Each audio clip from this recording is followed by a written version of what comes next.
Hello, welcome back to the Murakami Companion podcast, a show inspired by the works of Haruki Murakami, where we analyze his body of work in its entirety. Today we'll be talking about South of the Border, West of the Sun, a novel from the late 90s. As always, this will be an analysis, but there will also be spoilers. Also, I would like to point out, as we did with our Tokyo Blues episode, we'll refer to the characters as the protagonist, the woman, the wife, etc.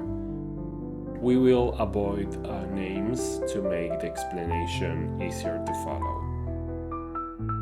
This is a curious novel. There's a similar structure to Tokyo Blues Norwegian Wood in the sense that it is about a young boy who knows a girl in his childhood years.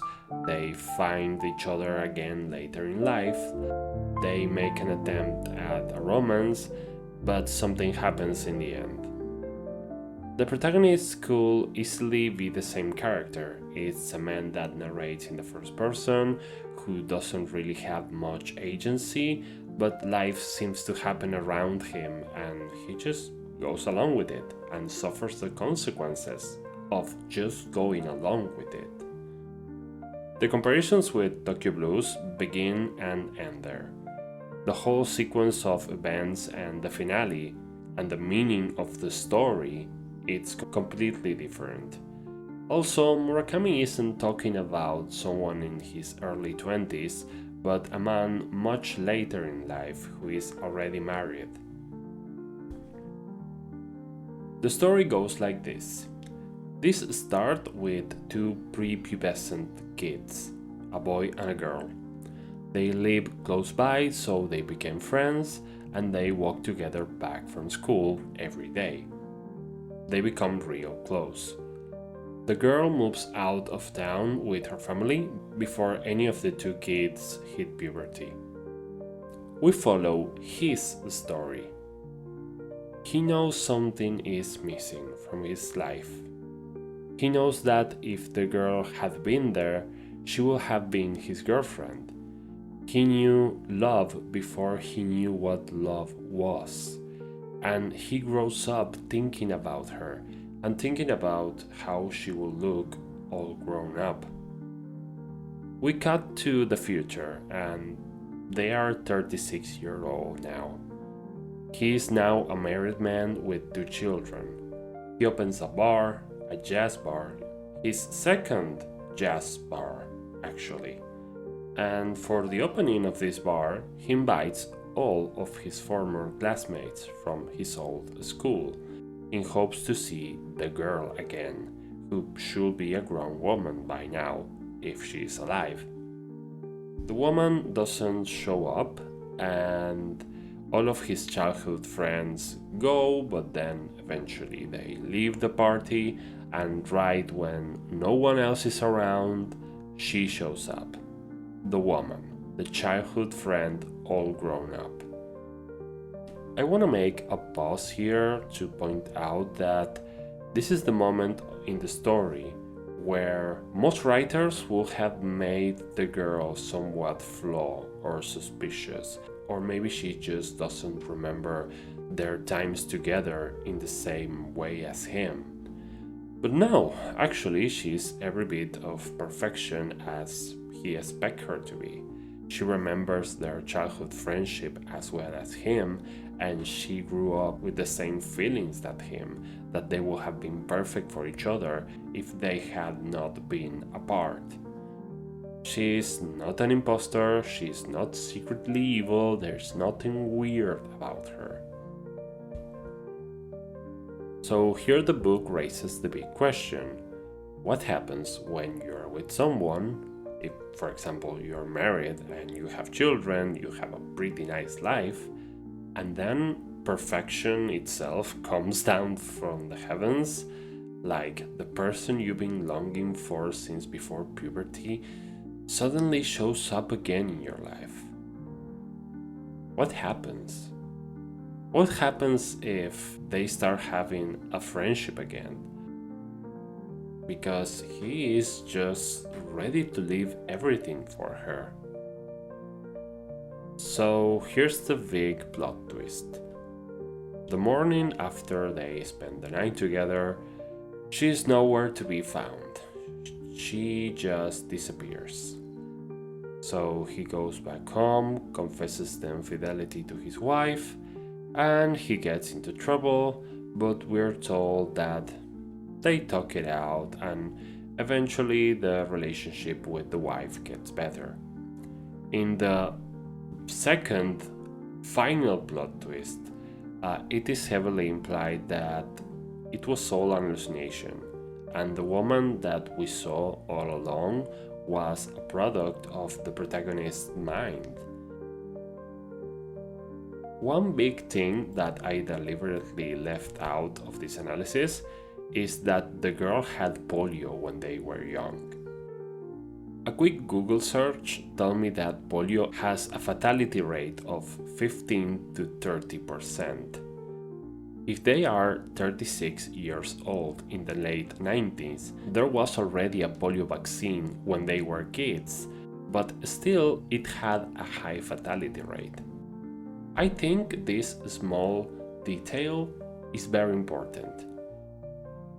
We are kinda told that this version of the girl was an hallucination, but we should suppose that there's a real one out there.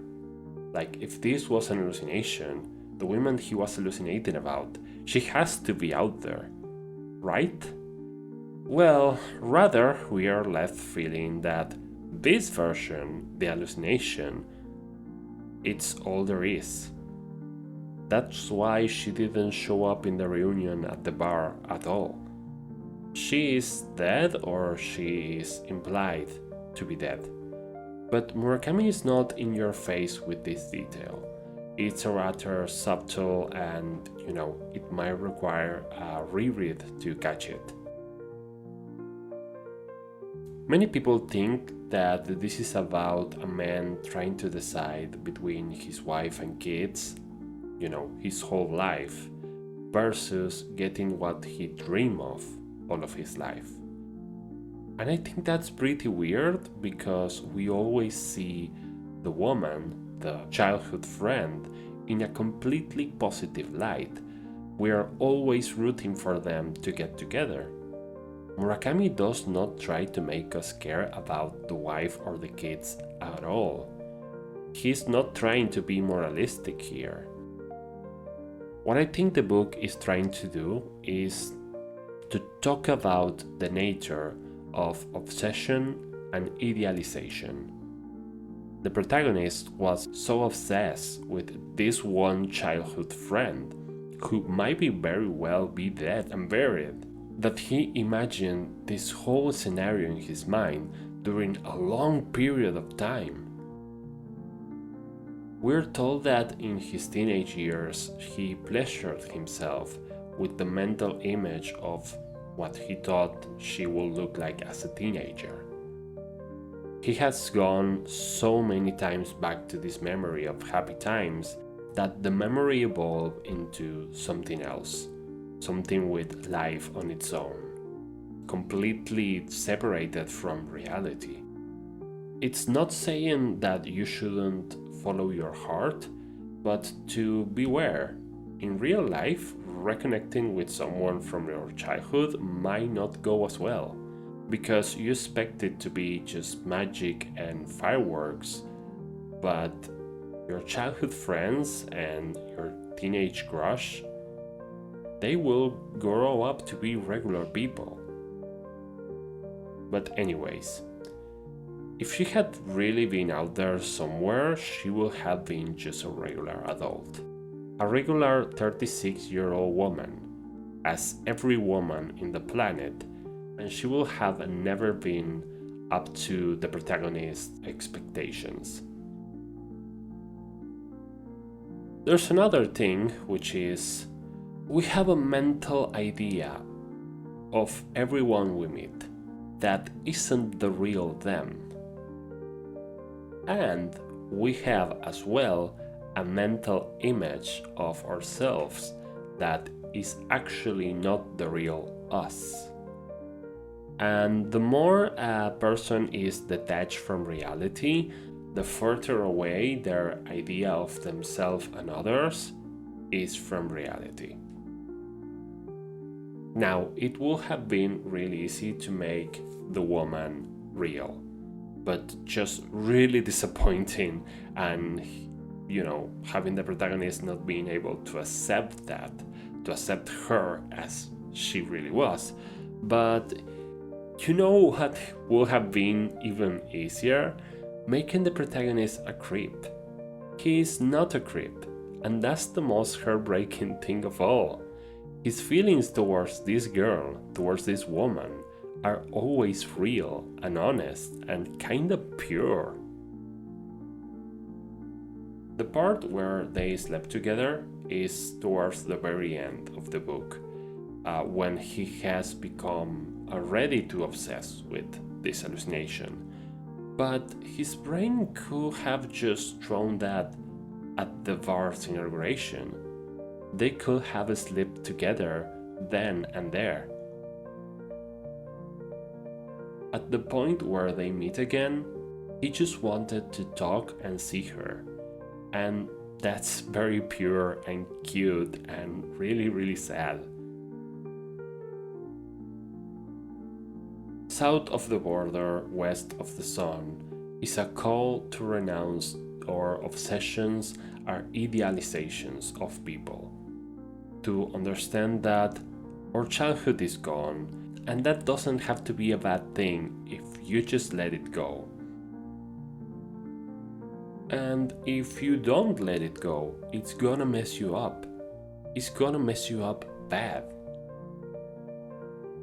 Ever wondered what happened to that friend from your childhood or your teenage years? Don't do it. Don't go there. Don't look it up. They are gone. They are gone, and that's a good thing. Life moves on. If you want to make something different with your life, build looking forward, not backwards. If you're unhappy, that's fine. You can work it out. You can change things. Maybe you just have to make some exercise, drink some more water, meditate, fix your sleep schedule. But going back to a childhood or teenage fantasy, that's not it. It's not gonna be real, it's not gonna be fulfilling, especially if you're over 30. You're literally a different person. You can get South of the Border, West of the Sun pretty much anywhere where good books are sold. If you want to support this podcast, or you just like t-shirts, coffee mugs, or art prints, we got a few digital stores where you can find all of that and more, featuring the covered artwork for this episode, inspired by South of the Border, West of the Sun. There will be one design for each episode release of this podcast.